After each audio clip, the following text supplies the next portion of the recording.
European paper review time, and today, El Clasico Part 4. After Tuesday night's game at the Camp Nou, here's the Spanish press. Oh, sod it, I can't be arsed. What else we got? Well, plenty actually, because away from the Champions League, while these Spanish sides were doing their thing, and Man United were preparing for their third finals in 4 years, amazing record that, equalling Prince Edward's at university, there's been all sorts of other things happening. In Germany, for example, where Borussia Dortmund have become Bundesliga champions. Now, admittedly, the title's been theirs for months now, but still, shots of them in the bath, eh? And here's manager Jurgen Klopp on the front page of Bild saying, "I feel drunk on my good fortune. King Klopp," they say, you know, just like in England, a German royal on the cover. Dortmund, the youngest side in the Bundesliga, a club who nearly went bankrupt just 6 years ago, bossing the Bundesliga this time around with a team that is, according to Der Spiegel, a miniature of the German national side. Young professionals, aware of their own strengths, but never arrogant. In which case, Dortmund's biggest star, Nuri Sahin, will certainly fit right in at the Bernabeu, because according to the Spanish press, that is where he's going, as Real Madrid's new Galactico. Here he is on the cover of Marca. Sahin, a divine lefty for Madrid, they say. Yep. Real have taken a shine to him, and don't worry if you've never heard of him, because Marca explain. He's the German league's best player, the youngest player ever to debut in the Bundesliga, and the youngest player ever to score in it too. He's from Turkey, and he's considered the new Zidane. Perfect for Jose, as once he sorts out his tackling, you can use him as a defensive midfielder.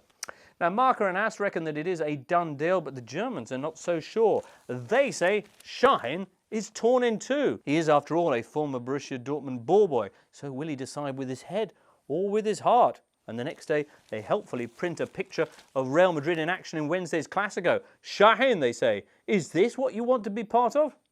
First time I've seen the Clasico equated to a wet Wednesday night in Stoke, but fair enough.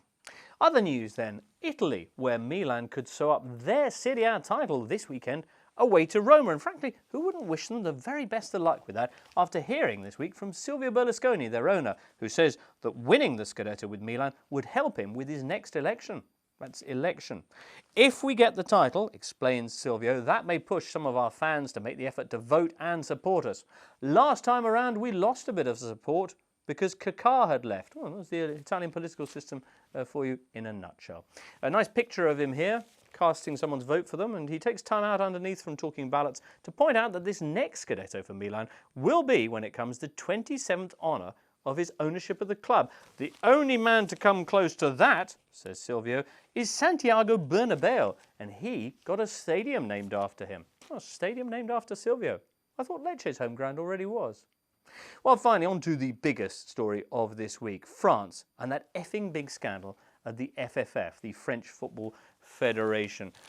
La Tempeste, L'Equipe calls it, all centres on allegations that officials at the FFF and national team manager Laurent Blanc agreed to impose secret quotas on the number of mixed nationality players in the national team's various training centres. It all came out after transcripts of a meeting in November last year were leaked, in which Blanc appears to suggest that France needs more intelligent players rather than the big athletic types that were busy filling up their centres. Basically, black players, says Blanc. Wow. Well, the coach says that he's been misquoted on the quotas, but the papers smell blood at a federation that, of course, is still recovering from that World Cup mutiny last summer. Their reaction? It's the continuation of the moral crisis in the French game, says Figaro. L'Equipe predict that the French Federation will soon implode. Liberation, meantime, says Foot Français, black card, with a rather curious picture there of Laurent Blanc auditioning either for a role in Avatar or possibly in Eiffel 65.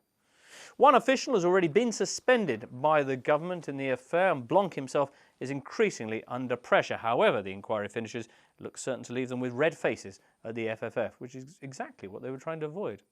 Well, anyway, that is it from our paper review for this week. We'll be back next Friday with more from the European press. Hopefully, you'll be joining us then.